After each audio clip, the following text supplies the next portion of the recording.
In Ephesians chapter 2, if you'd like to turn there with me, I want to begin the sermon. It's a very familiar verse here, but let's turn there.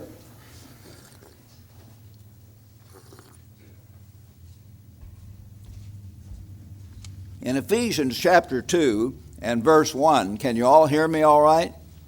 In Ephesians 2 verse 1, Paul tells the Ephesians, and certainly all of us, because God put this here for all of us, and you he made alive, who were dead in trespasses and sins, in which you once walked according to the course of this world, according to the prince of the power of the air, the spirit who now works in the sons of disobedience. Satan works. He is busy 24 hours a day. And I'm going to be speaking on our battle with Satan. Our battle with Satan. Because, brethren, he is going to strike. He is striking now, perhaps, in ways we do not fully understand. And he will continue to strike more and more and more powerfully as the months and years go by. He is the prince of this earth's atmosphere.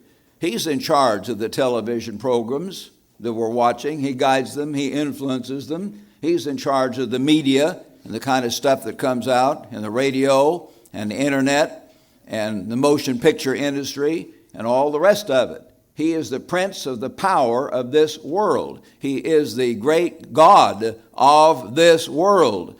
And remember, Jesus said near the end of the Gospel of John, the prince of this world is coming and has nothing in me.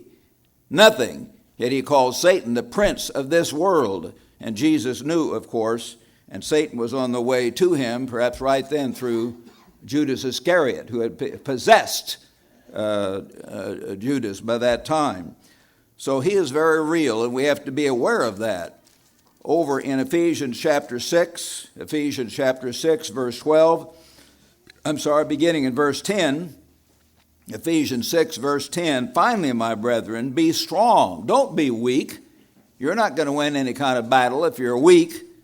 Be strong in the Lord and in the power of his might. You can't do it of yourself. As Mr. Pyle says, we can only do it through Christ in us.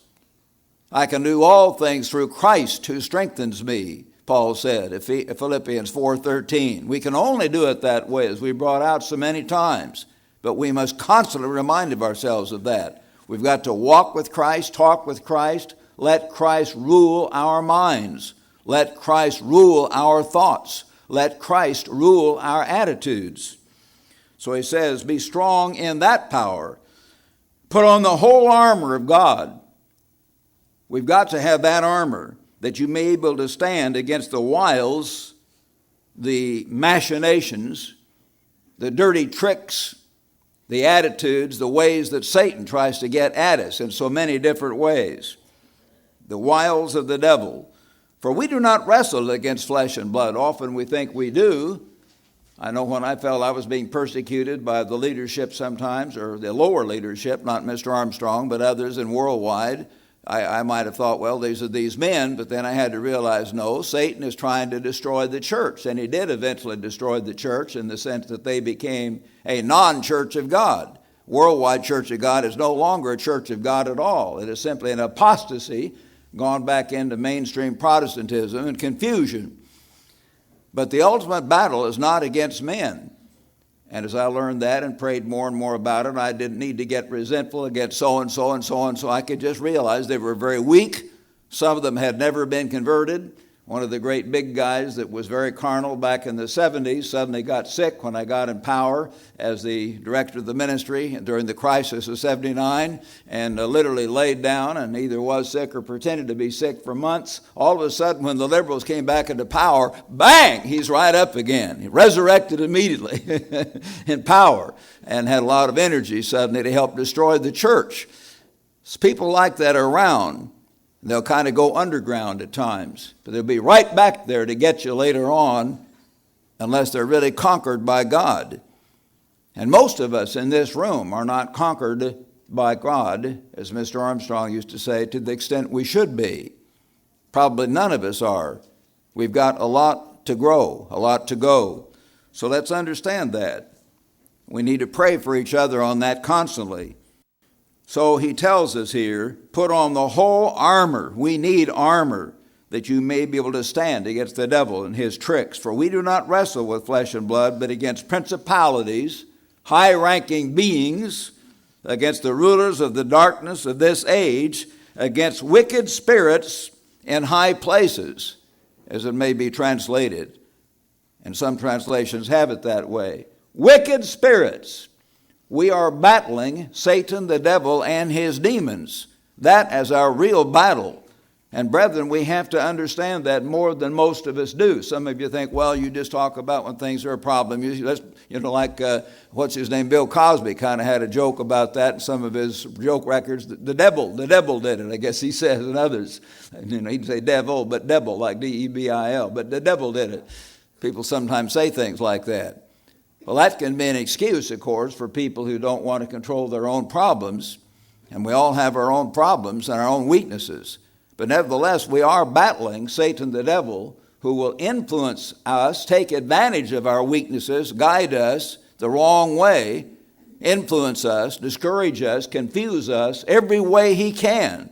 And our ultimate enemy is Satan the devil. We know that human nature is bad, as we say. The heart of man is wicked above all things, or deceitful and wicked above all things. Jeremiah 17, verse 9. But as Mr. Armstrong said, that heart of man, that human nature is not normal human nature. It's human nature under the influence of Satan the devil. Because as he would go back to the Garden of Eden, Adam and Eve had basically a weak nature, but they had a neutral nature. They were not hostile against God. But so much of the people today, so much of the world actually has a hostility to God. The vast majority of human beings do. It's not active, it's not known by them, but there's a natural resentment against a God who will butt his nose into your life and tell you what to do, so to speak, if people put it in that terms, as you know. And it tells us in Romans, I'm a little off my notes here, but I'll turn to this scripture anyway since I brought it up. It's Romans 8, verse 7, a very important principle where God tells us back here about human nature. He says, because the carnal mind, the human mind we all normally have, Romans 8, verse 7, is enmity against God. That's the normal human mind, a sort of a natural resentment, a natural hostility against the real God who would tell us what to do and what not to do. And sometimes do it through his word, sometimes do it through his ministers preaching or teaching or writing. However it comes, people resent that. They get their back up about it, as we say. The carnal mind has a natural enmity against God. Why?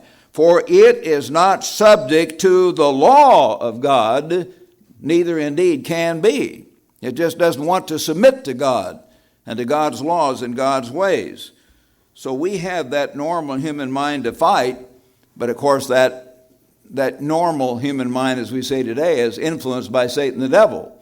And it has a devilish influence quite often working with it and aggravating the normal human selfishness very, very much.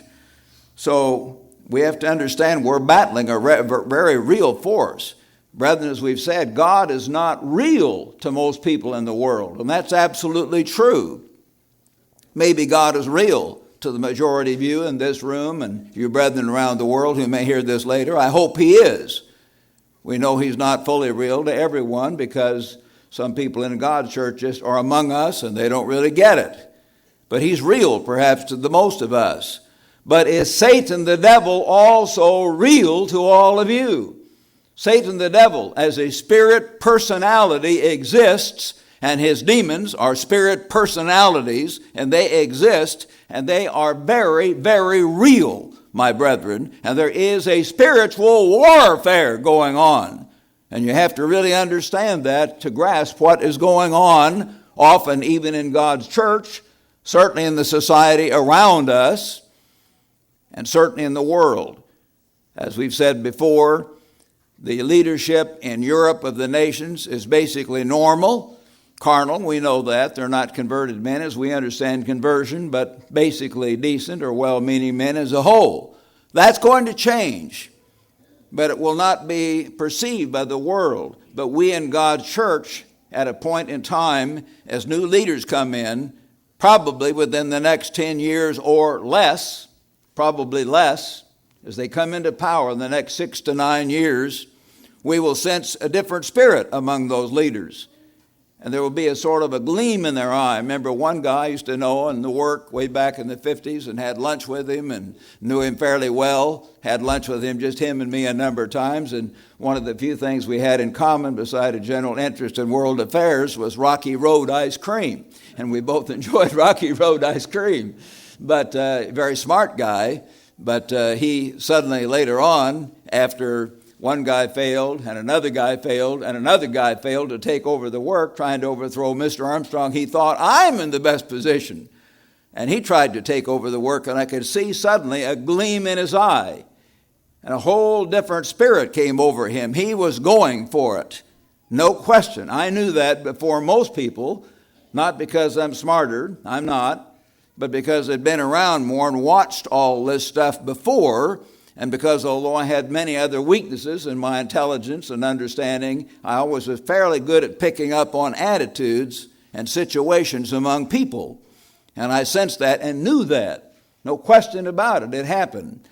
But these leaders in Europe are going to get the gleam in their eye. And you'll sense that they're going to get in power, and suddenly, they're going to be very friendly, very charming, but things are going to start getting worse. They're going to tighten the screws on us. They're going to tighten the screws on any people who stand up for righteousness. They're going to tighten the screws even on the Protestant evangelicals who oppose the great whore. They're going to do it cleverly, but they'll have laws, they'll have situations, and suddenly anyone who's doing right will be in trouble.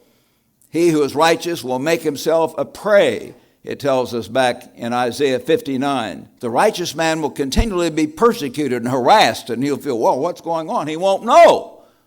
But those in God's church ought to know there's a spirit warfare going on, and these men who will be influenced by the devil are going to be in charge over there in this beast power that will be arising very, very quickly in the next 10 years or less. And I won't say the final culmination will be in 10 years, but it probably will be, of their arising, and being in power. It's going to be kind of spooky because most people won't get it. Many people, even in God's church, in various branches of God's church, let's say, won't get it. But we, if we're close to God, hopefully will get it, and we will understand a spirit war is going on. And Satan the devil has spirits behind every Gentile nation. He has demons behind every major false religion, by the way, too, and they reflect the spirit, the personality of that demon when you understand it. So we have to understand, and the Satan must become very real to us, and we've got to realize that Satan is very good at confusing people and confusing them about what's going on, so they don't even know it's Satan doing it. They'll blame it on some other person, or they'll blame it on something or someone in God's church. They'll accuse the wrong people. They won't know it's coming from Satan, whatever happens to them, or admit their fault in it, or whatever. We've got to know our enemy. I've told you before how a number of historians have written that General George Patton, Blood and Guts Patton, studied when he was going into the North African campaigns against Erwin Rommel, who was probably the most cagey, outstanding strategist in the entire Second World War, except for perhaps General Douglas MacArthur. He studied Rommel. Rommel was very smart, a top German general. You say, why didn't he win? Well, because the United States became the arsenal of democracy. We had him outnumbered, outgunned, and everything else, finally. But he held on a long time. Very smart man. But Patton studied all the things he could. Where did Rommel go to school in Germany? And during the peacetime, they published that. What military historians did Rommel read? Who were his heroes? He got inside Rommel's mind so he could understand his enemy. You see, and then when these battles, he thought, what did Rommel do before? What did his heroes do? And a similar, what will he do? And then he could figure it out and beat Rommel, which he did on a couple of occasions, not always. Anyway, we've got to know our enemy. That's a very important thing. And you've got to know that your enemy is real. And there are spirit beings right around here who would like to get at you and get at me, and I'm not kidding, they are real. I can be overcome by them. I can. Any one of you can. Any one of our ministers sitting here can. As I've told you before, I can go back and show you the list of the vice presidents. Great big beautiful double spread picture back in 1969. The vice presidents of the Worldwide Church of God. Very impressive envoy, the most beautiful big envoy we ever published, the big college yearbook, which is also telling about the work as well. Where are they? Most of them fell away, one way or the other. I don't need to go into details. Most of them, evangelists, leading men of God, helping Mr. Armstrong at that time, falling away, getting confused, getting disoriented, getting bitter. It can happen to anyone, whether you're an evangelist, pastor, elder, it doesn't make any difference. Satan, the devil, is powerful, and we've got to realize that. So, brethren, we need to know our enemy. Turn with me back to Daniel chapter 10, if you would. Daniel chapter 10, and I'm going to begin reading here in Daniel 10 and verse 10. Easy to remember, 10:10. Here Daniel was left alone after a certain vision and was shaken, was weak, and this great angel came to touch him, an archangel, I think. And suddenly he touched me, and which made me tremble on my knees and on the palms of my hands, the spirit being touching him. And he said to me, O Daniel, man greatly beloved. And brethren, even in the darkest hour, if you are really serving God and crying out to God, God knows your heart. And you will be greatly beloved of our Father in heaven, and he will help us through the things that are going on. But Daniel was especially faithful and loyal and courageous, and he was a man greatly beloved. Understand the words that I speak to you and stand upright, for I have been sent to speak to you. And Daniel then stood trembling.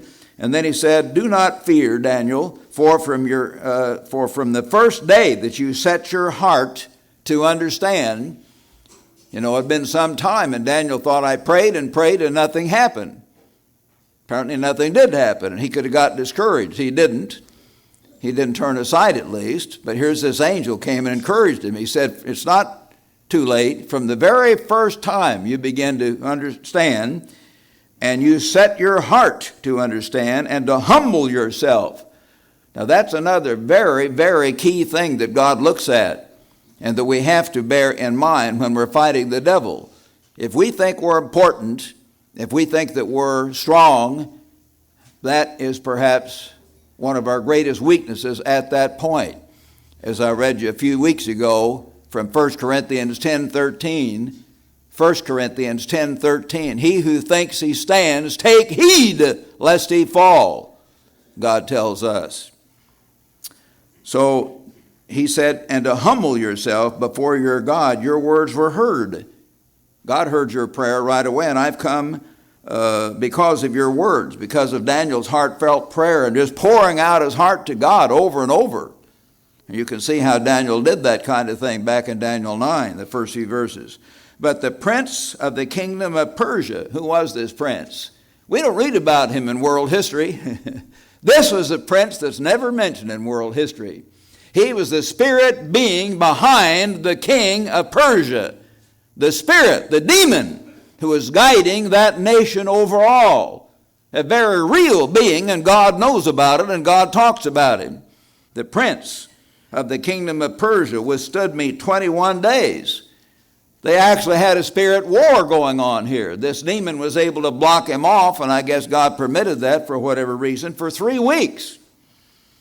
And behold, Michael, one of the chief princes, here came the super archangel, the cherub, to help him. For I had been left alone there with the kings of Persia. Now I have come to make you understand what will happen to your people in the latter days. For the vision refers to many days to come. And of course, he was telling him a whole series of things then in chapters 11 and 12. Tremendous things were going to occur, which we've often preached to you. Then down in verse 18, again, one came to him in the likeness of a man, because not demons, but angels appear as a man, usually a young man, touched me and greatly strengthened me. And he said, O man, greatly beloved. This is repeated 3 times, I've noticed, in this long passage in Daniel. I haven't read the 3rd time, but 3 different times God tells Daniel he's greatly beloved. That must have been very encouraging to him. Fear not, he says, peace be to you. Be strong, yes, be strong. So when he spoke to me, I was strengthened and said, let my Lord speak, for you have strengthened me. By the way, I stumble here a little bit at times, more than I used to. I need a new set of glasses, and as I get older, I better get brighter lights and everything else. But so it's not that I can't read, but I have a problem didn't used to have when I was younger, so you'll understand that. I've kept telling Monica and Steve Stifler and the other people around, and Tom Turner and others in the office, I said, you've got to learn to avoid one thing. What's that? Old age. You've got to avoid it. It's bad business. Anyway, then he said, do you know why I've come to you? And now I must return to fight with the prince of Persia. You see, another spirit battle. And when I have gone forth indeed, the prince of Greece. You see, another demon guiding that situation there will come. But I tell you what is noted in the scripture of truth. No one upholds me against these except Michael, your prince. And then he goes on and tells what's going to happen. So God allowed wicked spirits to actually block off this one angel until a super archangel, a cherub, came, one of the 3 cherubs, Michael, Gabriel, and Lucifer. And of course, Lucifer turned aside and became Satan the devil. So one of the 2 remaining faithful cherubs came and backed him up and helped him break through this barrier and get to Daniel and help and encourage him and give him this message. Behind the scenes in Europe, demons are going to guide and influence things. Behind the scenes over in China and India, and perhaps causing sometimes a big misunderstanding or a partial war or something to weaken us if the Chinese try to go across the Taiwan Straits and crush them. And we promise to back that up. But you say, oh, that's all human. Yes. But demons may be there to guide situations in ways we do not understand. And God allows that at times and tells about it in the Bible. Things that we do not understand. A spirit world, spirit armies going on in spiritual battles. And we don't see those armies, but they are very, very real. Turn back to 2 Chronicles, if you would. 2 Chronicles, chapter 18.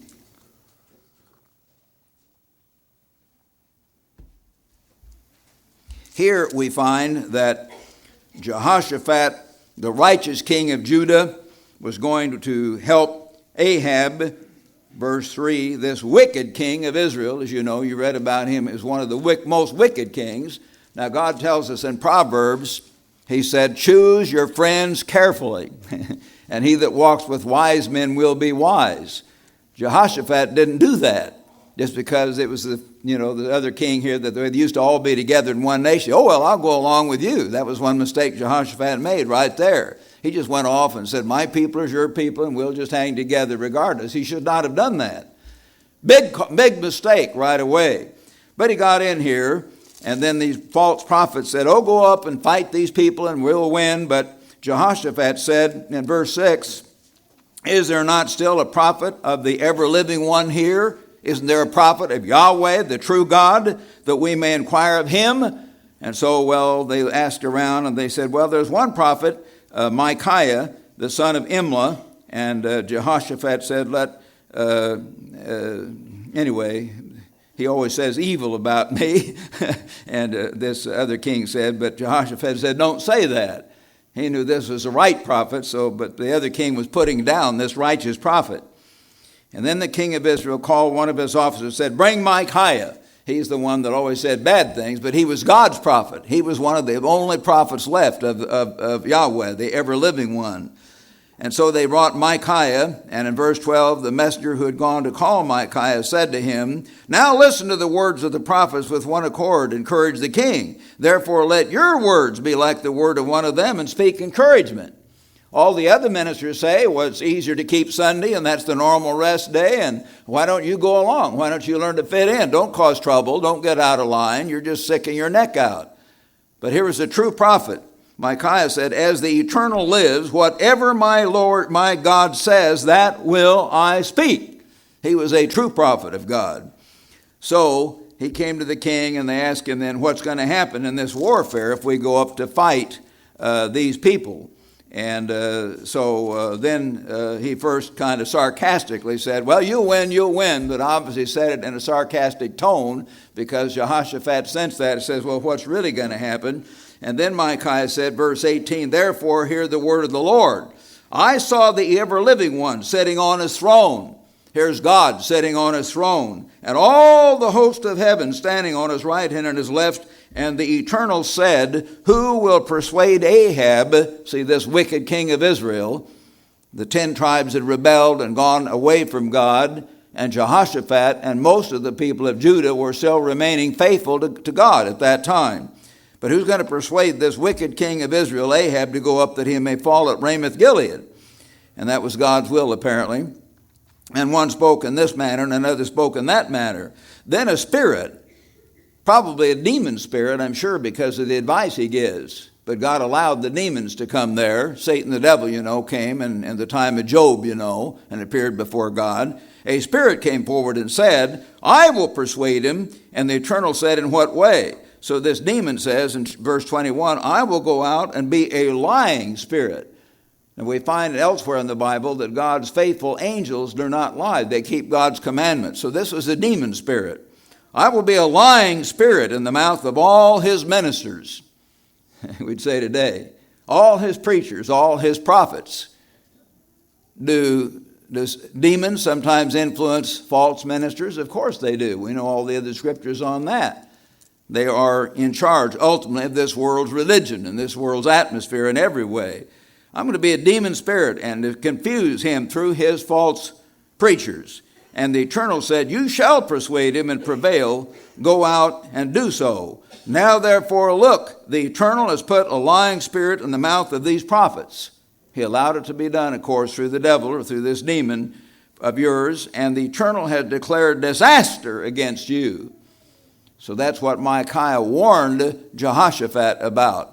But it's interesting, we find here one of the very few places in the Bible where a conference, an encounter in heaven is described, and spirit beings are there, and they're having a conference, and here is Christ saying, God the Father, or maybe Christ the Son, they're together. The Word was perhaps saying this, what do we do, and what's the best way, and getting some advice, and so on. And they had a conference and decided, we'll do it this way. We'll let this demon go out and confuse Ahab, because the whole nation was going wrong anyway, and it was time for God to punish them.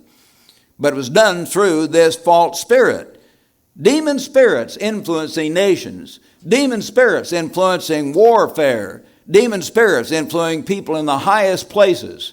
Demon spirits influencing any one of God's people.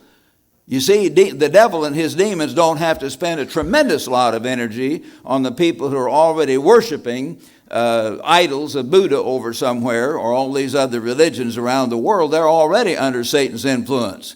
He will tend to zero in on the ones who are in training now, right now, in training to replace him and his demons ruling this world. So if he can get at us, get at God's people, upset them, confuse them, turn them against one another, do anything he can to destroy the church of God, the people of God, the work of God, he will do that. That is his plan.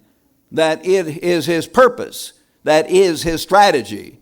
And we've got to realize that. And we've got to realize the very real enemy that we're facing right now today and will continue to face. So we've got to constantly be praying for one another because any one of us can fall prey to that. Any one of us. And that's an important thing to understand. In this age above all others, brethren, as far as I can know, certainly above most other ages, Satan will attack. And he will increase his attacks on the true church of God. Why? Because we're near the time of the end. We're near the time when he's going to be kicked out, where he's enraged, as we read a little bit later, and turns against God and God's people and God's church. This time, Satan's attacks will come to their apex. Turn now to Revelation chapter 12, and we'll see that. Revelation chapter 12.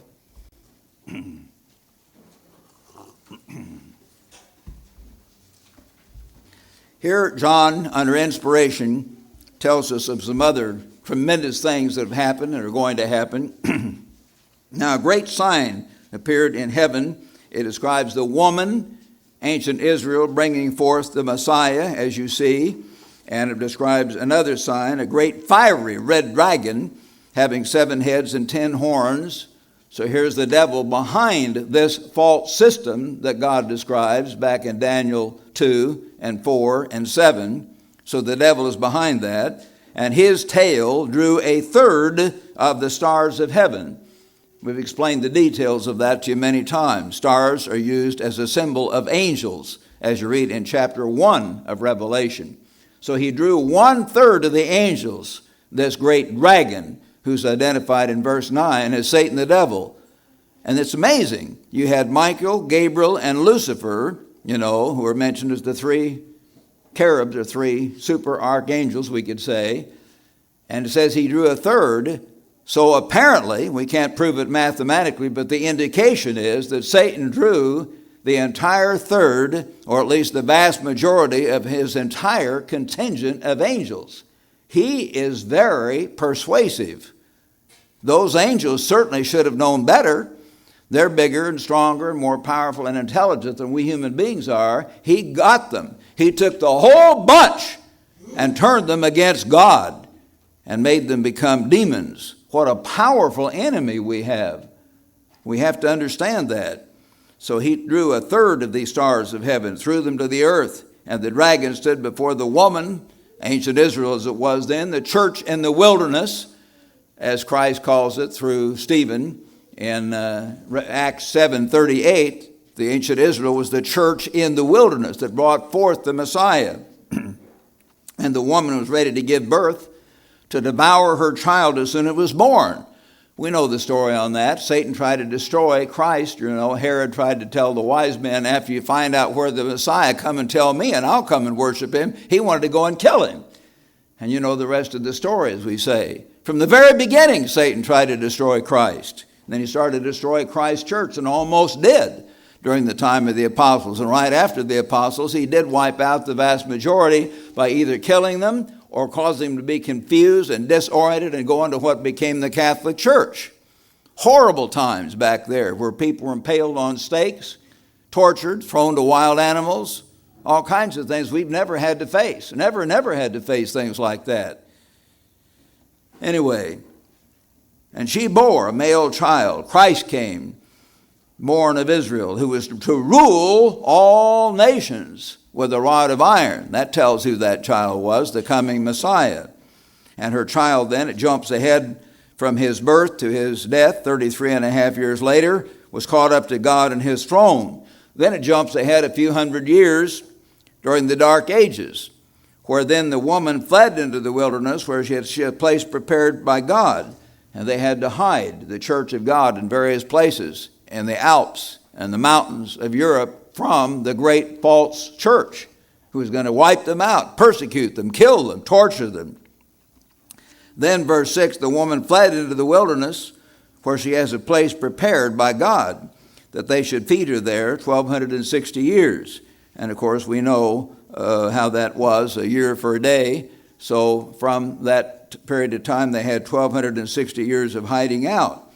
And from 554 to 1814 till Napoleon came, or had his demise, and then you have suddenly the Protestant Reformation beginning to come to the fore, and a great deal more safety from then on. And war broke out in heaven. Now what is this? This earlier verse 6, tells us about what happened in the Middle Ages. This verse 7, you skip ahead several hundred more years, another war. He's just described the other war when the woman had to flee. Now he comes to the final war of Satan. War broke out in heaven. Michael, you see, one of the 3 cherubs, super archangels, and his angels fought against the devil, and the devil fought against them. but they did not prevail, nor was a place found for them in heaven any longer. Satan and his angels were cast back to earth at that point. They couldn't stay up in heaven. So the great dragon was cast out, that serpent of old called the devil and Satan. Notice what it says. He's called the devil and Satan, of course, the serpent, who deceives the whole world. It's not some minor thing. Every single last human being is deceived at one time or the other, except Jesus Christ, who is the exception.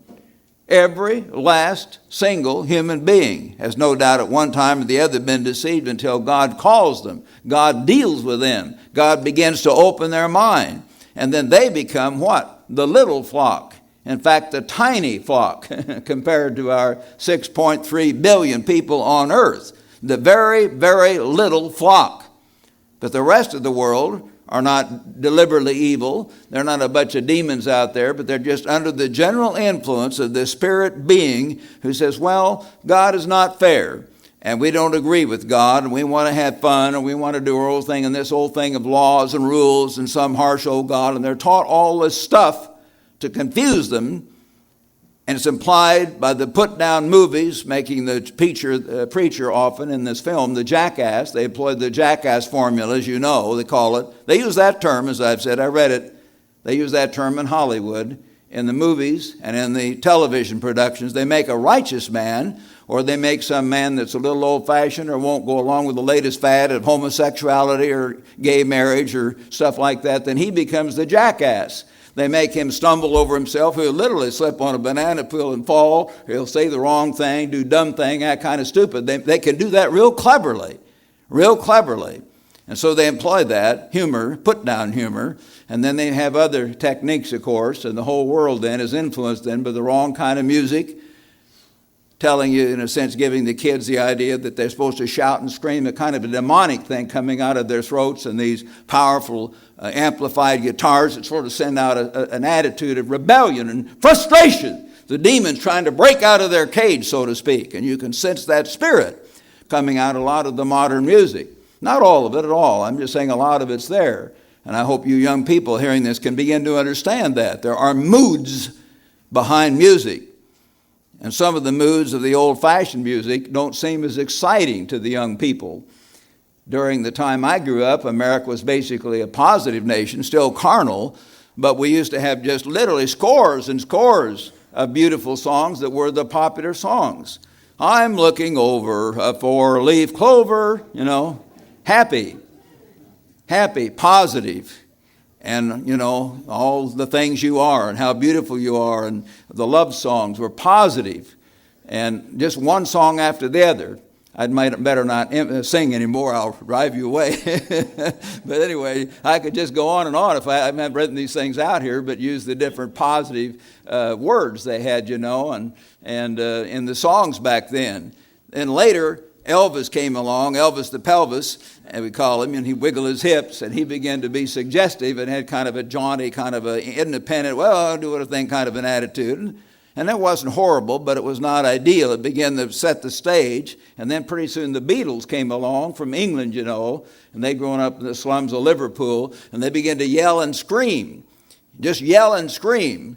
And then others got even worse. And then you got into acid rock and all this kind of stuff. And these people that have their colored hair and spikes coming out, literally trying to look like Satan the devil and being influenced directly by Satan the devil in that. And that is the attitude that's beginning to permeate our youth. And they can't realize that progression. I can, because the youth that I had from the time I was 10 to 25 was 1940 to 1955, let's say, when I was 25 years old.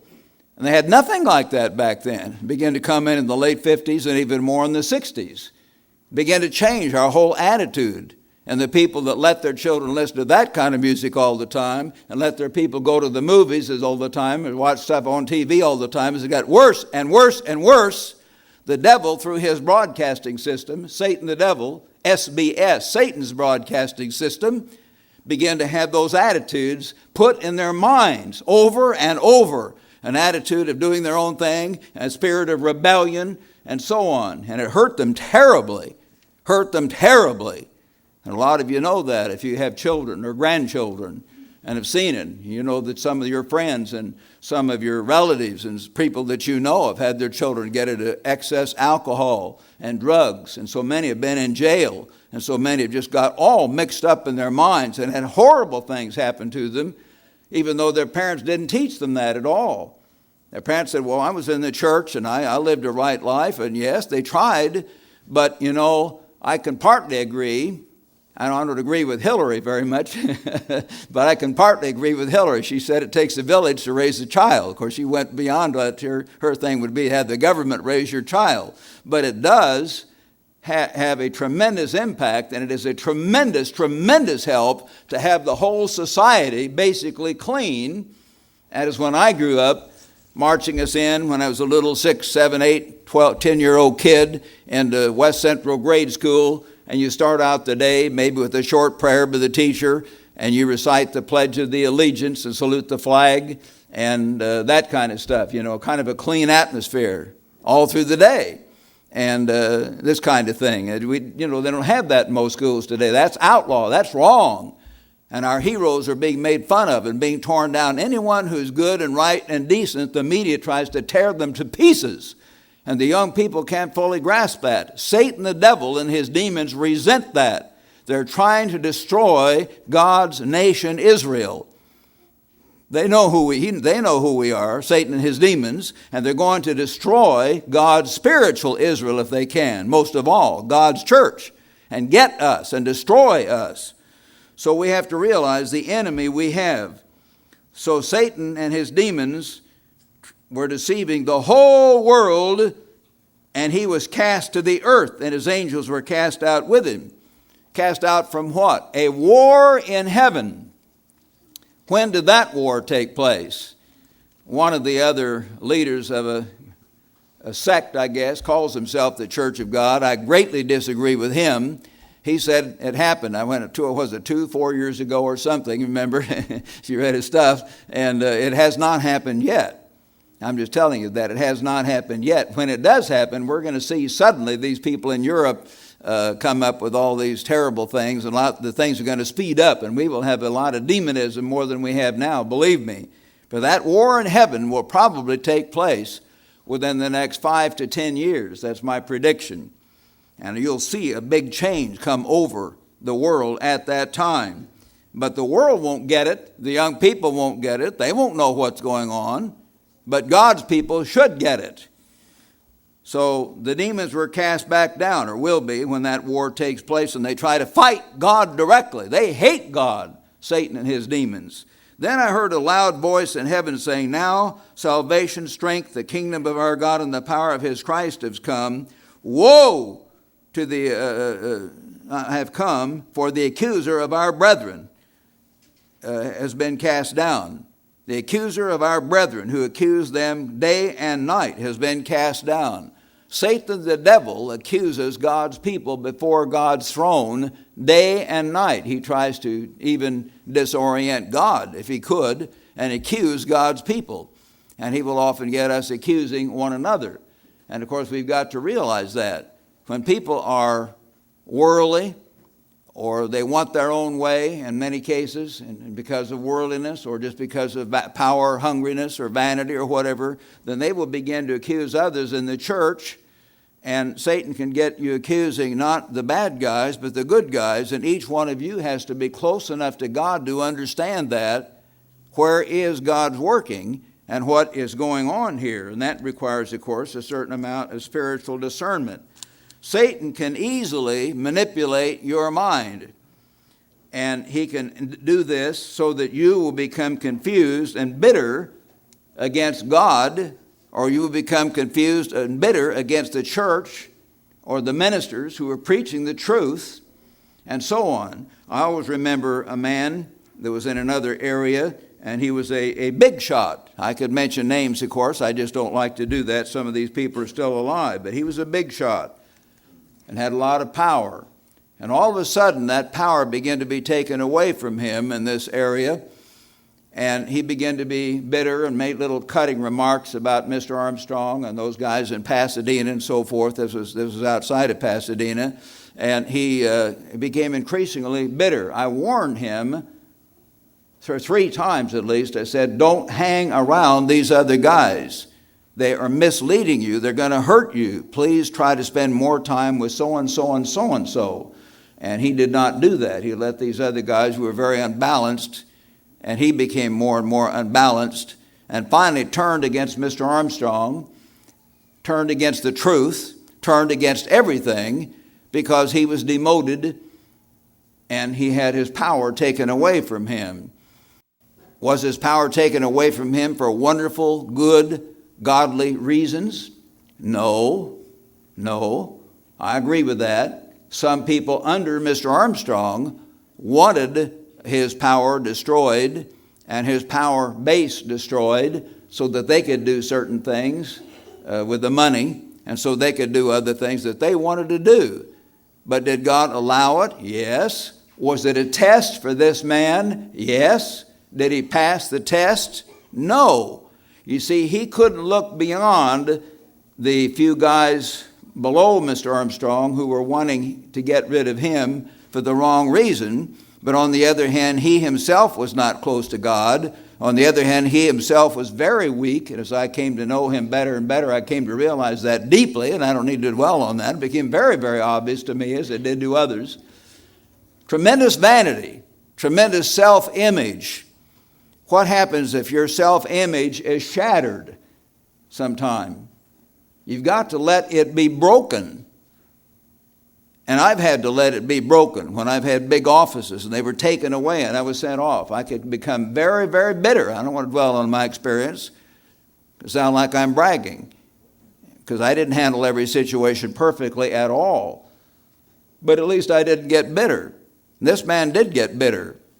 And I tried to help him even after that. And one of the last dinners that my wife fixed for guests before she died, my first wife, was having him and another man over and trying to help him and talk to him and reason him out of this bitterness.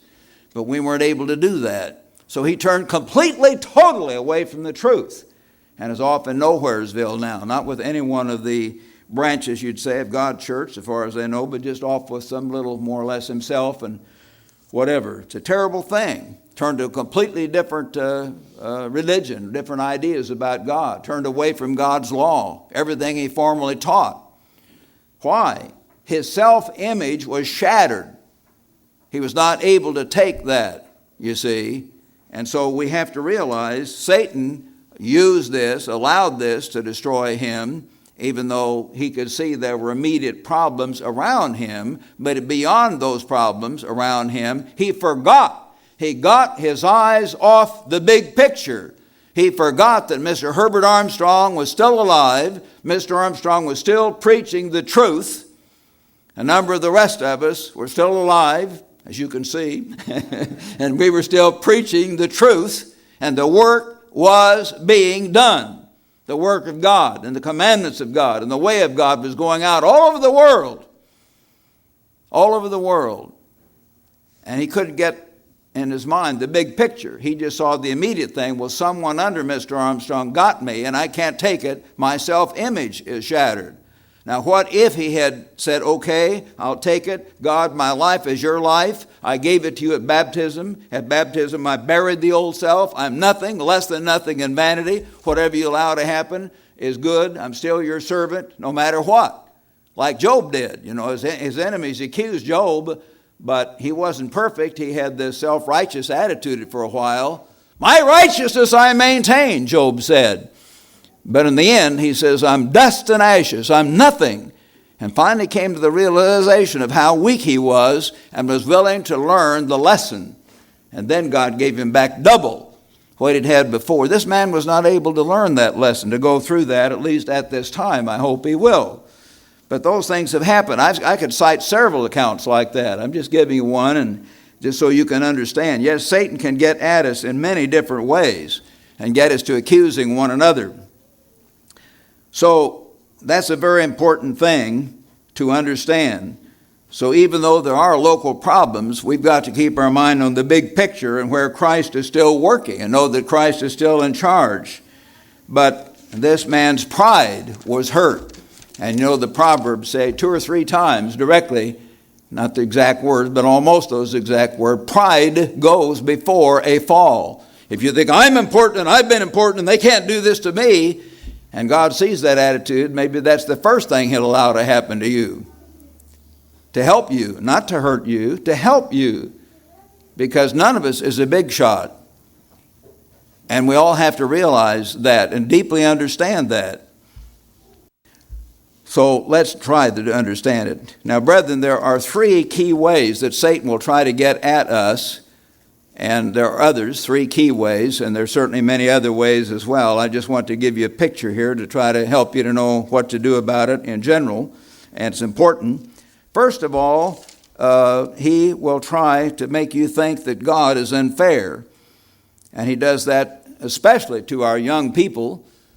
They begin to think that God's way is not fun or this or that. God won't let me just have fun or drink too much or go out here and there on Friday night or do what I want to do or marry who I want to marry or whatever.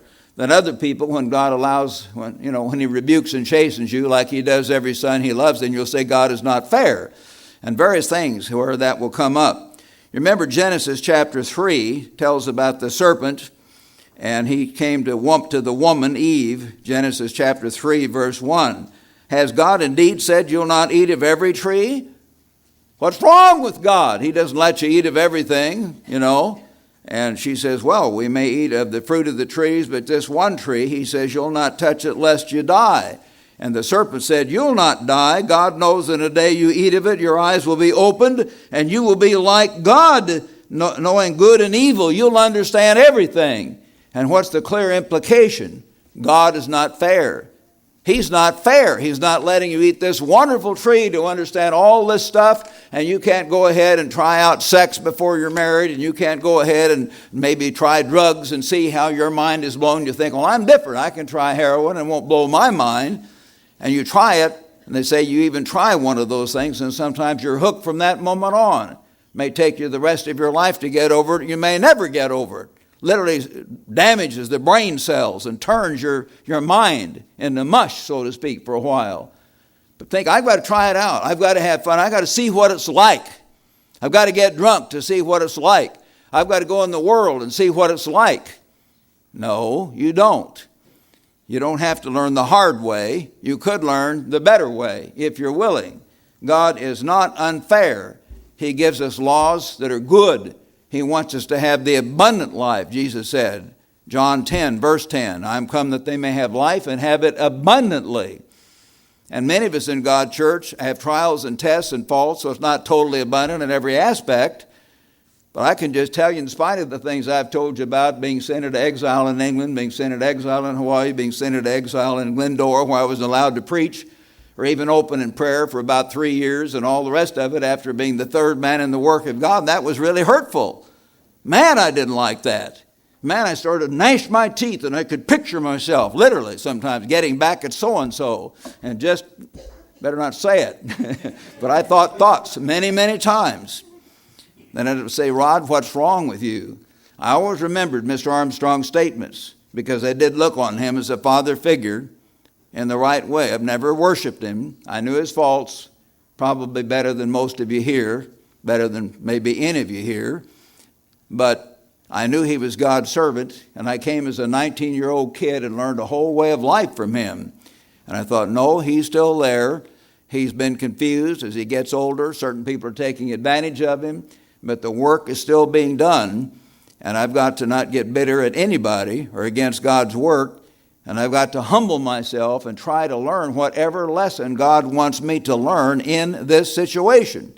Did I do that perfectly? No. But basically I tried, and God helped me. And I'm still here. But anyway, you can easily get bitter against God or against his servants, and you can think God is unfair. The ministry is unfair. The church is unfair. I don't get my own way if you get your mind off the big picture. The second key way that God can get, or the devil can get at you, is through your worldly lusts and weaknesses. And I think that you all know that, but just giving you a couple of key scriptures to think about in this regard. Turn to James, if you would, the book of James, near the end of your New Testament, of course. And I'm going to turn to James chapter 1. James chapter 1, and beginning in verse 12. Blessed is the man who endures temptation. All of us go through trials and tests. For when he has been proved, you have to prove to God that you will hang on no matter what. He will receive the crown of life, as Mr. Pyle brought out in his very fine sermonette. We have a crown waiting for us. Don't let any man take your crown, whether he takes your job away, or where he does this, or where he allows you or stirs you to become bitter, or whatever it is, in whatever way. Don't let humans or Satan working through humans, or humans being guided by God to deal with you, but don't let that take away your crown. Don't let it happen. You're going to receive a crown of life if you make the test, pass the test, the crown which the Lord has promised to those who love him. Let no one say when he's tempted, I'm tempted by God. God doesn't tempt you. He's not trying to get you. He loves you. He sent his son to die for you. He wants you to be in his family. He wants you to be in his kingdom, to bear his name forever. That's why he put you here. That's why he gave you life and breath. Don't say I'm tempted by God, for God cannot be tempted by evil, nor does he tempt anyone. But each one is drawn or is tempted when he's drawn away of his own lusts and enticed. And then when his desire has conceived, it gives birth to sin. He allows it to go around in his mind. Well, I look at this pretty girl, and then I'm going to do this and do that, or this man made me mad, and I'll punch him out. And you go through, if I find him in the elevator, he'd better watch out, or where, a dark alley, I'll get him when the time comes. And you let this thing go around in your mind over and over again. I've wrestled with that, I understand. But you let those things come along and entertain those wrong thoughts. When the desire has conceived, it gives birth to sin, and sin, when it is full grown, brings forth death. Do not be deceived, my beloved brethren. Every good gift and every perfect gift is from above. God gives good things, and we want to honor God. But he allows Satan to tempt us. He allows things to happen to help us, to teach us lessons for all eternity, if we're willing to learn those lessons. And one thing we need to understand in this regard, think about it, Satan will try to find your weakest link, and he will go after that. If your weakness is alcohol, he will try to get you on that. If your weakness is sex, he will try to get you on some aspect of illicit sex that is your weakness, and get you stirred up and put a temptation right in front of you. You see, on that kind of thing. We finally had a rule where ministers were not to visit women alone, ever, as you know, because that is a temptation sometimes. And I remember we didn't have that rule, and I was up in Portland, Oregon as a young man, and very virile at that time, and just 22 years old, and visiting this woman, and she wanted to be anointed. And I came to anoint her, and her husband wasn't there, or they were separated, I think, and she had on her house coat, and I felt, well, I don't know, but she said, oh, just come and anoint me, I'm so sick. And so, okay, and so she got me back with the bed. She said, I just want to kneel down here. Like a dumb ox, I followed her back, and then after I anointed her, we'd been down, and she got up, and she started to fall open in front. And I thought, ooh, I said, I'm really busy. I'm getting out of here. And I did. God says, flee fornication. And I didn't run to the door, but I walked swiftly, just got out of there and slammed the door. But, you have those things come right at you. And Satan knew I was alone. He knew I was vulnerable. He knew I was, frustrated up there. I'd been with all these fellows and girls and ambassador, and all of a sudden I was alone up there and lonesome and eating wheat germ, and everything else. So he put some things before me, and I had to fight that, of course. And luckily I never succumbed to that, although I certainly made other mistakes in my life. But anyway, he will get after you for liquor. He will get after you if your weakness is sex. He will get after you if your weakness is drugs. He will get after you if he finds you just like people and you want to hang around with friends that are just exciting. I remember one of my older sons used to hang around with people, and I think Cheryl even mentioned that his companions were very grungy, and there's one guy especially that turned out okay later, but he was really grungy, and I thought, oh my, why are you hanging around with this guy? But you know, when you're a teenager, one of my best friends back when I was growing up, I think I've told you about him, was named Donald. But we didn't call him Donald Duck, you know, we called him Ducky. And Ducky became an alcoholic, and I think he had 4 marriages before he died, and I was the only one to go see Ducky before he died because he had cancer, throat cancer of his excess smoking, but he'd become an alcoholic and smoked and everything. But anyway, I loved him. He was exciting. Let's go do this. Let's go do that. Well, I had to finally break off from Ducky, and which I did. God actually helped me. He sent me to Ambassador College, and Ducky was 1,500 miles away. But at any rate, you have to be careful of the kind of friends. Proverbs says, choose your friends carefully. Satan can get at you through the wrong friends. He can get at you through television. A lot of people say, it's not that bad. Well, if you could compare the thoughts that Jesus thought and the attitudes that Jesus had and the things that he allowed himself to see. Remember, King David said, I will put no evil thing before my eyes. And we in America put hundreds of hours of murder, illicit sex, kind of watering down stuff where they're implying fornication, and it fades out. Maybe you don't see the one that shows the whole thing, although some of them do almost today. And you just go on and on. These attitudes of sort of put down against true religion, put down against righteousness, just spews. Satan is vomiting that right out of the boob tube. You sit there and, is it interesting? Of course it's interesting. I'm human. I'm not some angel.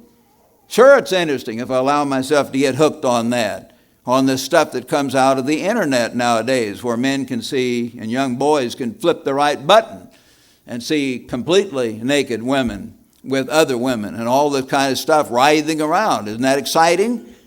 God made half the human beings on earth women. Half of them are men. Once you figure that all out, you think, okay, we can live with that. We don't have to just dwell on it in a wrong way. But a lot of young boys, that they think they've discovered something new. You know, Adam discovered Eve in the Garden of Eden. Something new. And they just dwell on that in a perverted manner. So you have to stay away from too much television, too many movies, the wrong movies. You have to stay away from too much interest in worldly things or just the desire to make more money, get ahead, build my business bigger. You know, they asked Bunker Hunt back when he and his brother controlled the silver market, or almost ready to, back in 1978 and 9 and early 80. They were billionaires. And he kept getting more and more money. And he said, well, why do you want to keep getting more money? You can't spend it all. And he says, I know that. But he says, that's how we keep score. The more money we have, well, we're bigger than, it's fun. See, it's a big monopoly. But when they're doing that, they cut corners. They cheat other people. Their mind's on that. That becomes their God, and so on. They have another God before the true God. So don't let anything like that come between you and the true God. Satan can use that very easily. In 1 John 2, if you would turn there, just back toward the book of Revelation now, 1 John chapter 2 and verse 15, God tells us through the beloved disciple, do not love the world or the things in the world. Don't do that. I know the world's exciting, interesting things and nightclubs and beautiful women and whatever there is. Very exciting. It's all right to see the physical earth. We know that, the mountains and things God has created, but this exciting scene that man has created under the devil's influence. If anyone loves the world, and remember the word world here is cosmos, doesn't mean the physical earth, it means the society, the kind of motion pictures and the kind of music and these rock concerts and the whole scene. It's exciting. Of course it is. Some will be watching the Super Bowl tomorrow night.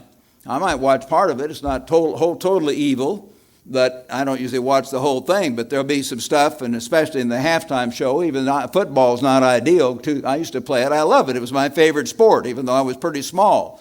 Our big Kaminsky coach Russ Kaminsky called us the Tiny Tots. And we did have one of the smallest teams he'd ever coached, but we won most of the time because Roy Beavers, our halfback, was the fastest white man. We had separate schools back then, as our blacks will remember, but he was the fastest white man in the state of Missouri. 3 years in a row, he won the Class A high school 100-yard dash and the 220 at the state meet. Bang! And we'd spring Roy loose, and he'd go for the goal, and so we would win. But at any rate, we go bang, bang. Every afternoon I'd come home from blocking practice. Your hand would be all scarred where you'd been stomped on by the cleats, and you're down here butting heads. Some of the big professional players literally get punched drunk. You've had articles on that. You've seen them. Just like boxers, they get hit, crashing against each other's head. That's not exactly the most enlightening thing to do, the most Christian thing to do. But you watch that, and then during the halftime show, Janet Jackson decides to show that she is a female. And isn't that exciting? You don't know what they'll have this time, I don't know. But they get all these women gyrating around and kicking up and showing their legs and their bodies, the cheerleaders. And so the world seems exciting. If anyone loves the world, the love of the Father is not in him. For all that is in the world, the lust of the flesh, you see, it's all right to have fun in the right way, but not to just dwell on it and not to lust, to have wrong thoughts about it. The lust of the eyes and the pride of life is not of the Father, but is of the world. And the world is passing away, and the lust of it. But he who does the will of God abides forever. This society is goner. It is soon going to be gone, young people especially, because you young people are most influenced thinking the world's your big apple is exciting. There have been naked women, fornication, adultery, wild dancing, wild music ever since before the flood. Not something new. They just have a better way of getting it out now through radio and television, influencing more people the wrong way. All under the influence of Satan the devil. Get out of it. Stay away from it. Flee it. Flee fornication. Flee that stuff. So you have to understand. Then the third area, the third key area in which Satan will try to overcome you is your own vanity and the desire that you want to be noticed, you want to be important, you want to have power, you want to be rich. This image that you create of yourself, you see, as Mr. Armstrong said, that image has to be shattered sooner or later. And all of us have that image of ourselves at one time or the other, and some of us carry various parts of it from time to time, even after we're converted. We're not perfect. We have to keep crushing part of that image in our own minds. So you have to remember that each of us has that. Turn back to Isaiah chapter 14. In Isaiah chapter 14, you find the originator of this whole attitude. Isaiah 14, verse 12, "How are you fallen from heaven, O Lucifer, son of the morning? How you're cut down to the ground, who weakened the nations. You've said in your heart, I will ascend to heaven. I will exalt my throne above the stars of God. I want to be a big shot. I will sit on the mount of the congregation on the sides of the north. I will ascend above the heights of the clouds. I will be like the Most High. I'm going to be the biggest, the strongest, the most important. I'm going to be a big shot." That was his attitude. He puts that attitude in various ways. The women want to show off. They want to be the prettiest. The men want to be the strongest or the richest or the whatever, have the most power of their job or their title. I will be like the Most High, yet you will be brought down to Sheol, to the lowest depths of the pit, God says. That attitude comes right straight from Satan the devil. All of us have had it. I have had it. You have had it. So we have to fight that attitude every day of our lives to say, I am a bond slave of Jesus Christ. He bought and paid for me. He bought and paid for me. I am His. If He wants me to be down here, that's fine. If He wants me to be up here, I want to use my time and my talents the best way I can. And if He puts me down for a while or puts me off for a while, He'll bring me back.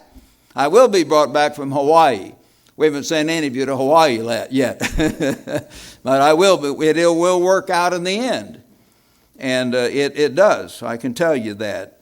So let's understand, we've got to submit to God and put our faith and trust in Him and get rid of that self-image and that pride. Pride goes before a fall, always. Pride, the self-will, the self-image. Turn to 1 Peter, brethren. Turn to 1 Peter now in your New Testament. And I want to read here, if I can find my marker. 1 Peter chapter 5, verse 1. The elders who are among you I exhort, whom a fellow elder and a witness of the sufferings of Christ. When they saw Christ writhing on the cross, and he cried out, my God, why have you forsaken me? And the blood then spurted out when that spear was jammed in his side. It had a great effect on them. And then when he resurrected from the dead, they never forgot that. It gave them a sense of humility, a sense of worship and adoration, perhaps beyond what any of us have. Shepherd the flock of God. Don't be a big shot. Be a shepherd. Be a servant.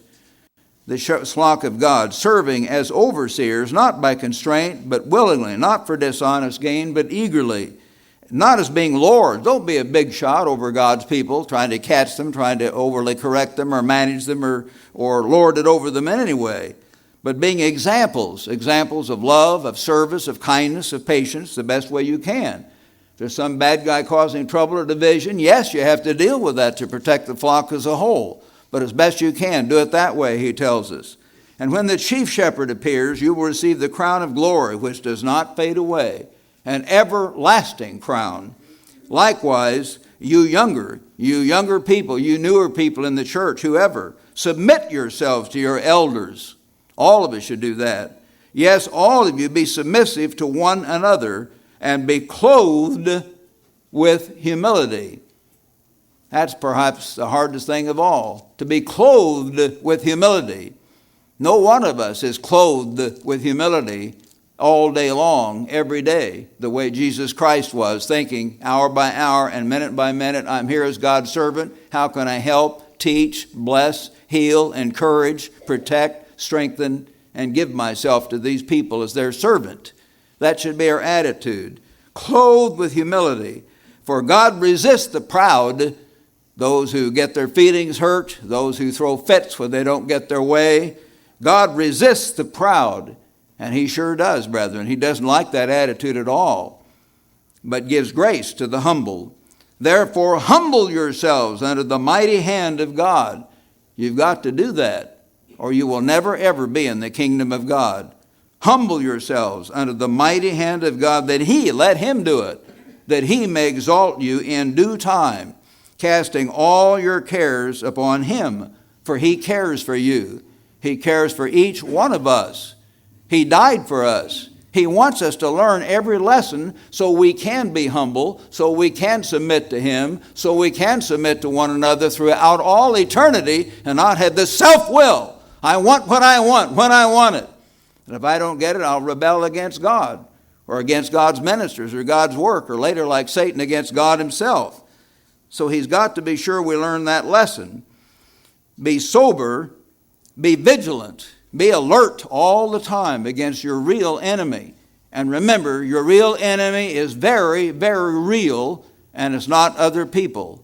It's Satan, the devil, and his demons. That is your real enemy, your ultimate enemy. Because your adversary, the devil, walks around like a roaring lion, seeking whom he may devour. He wants to destroy me. He will try to get at me in various ways. He will try to get at you, and we have to fight it, sometimes with tears in our eyes. Help me, O God, as I have this feeling of lust or vanity or whatever come over me. Resist him. You've got to fight.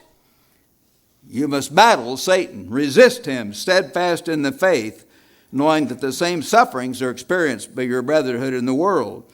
But may the God of all grace, who called us into, as I've said, the Greek word here is not to, but eis, into.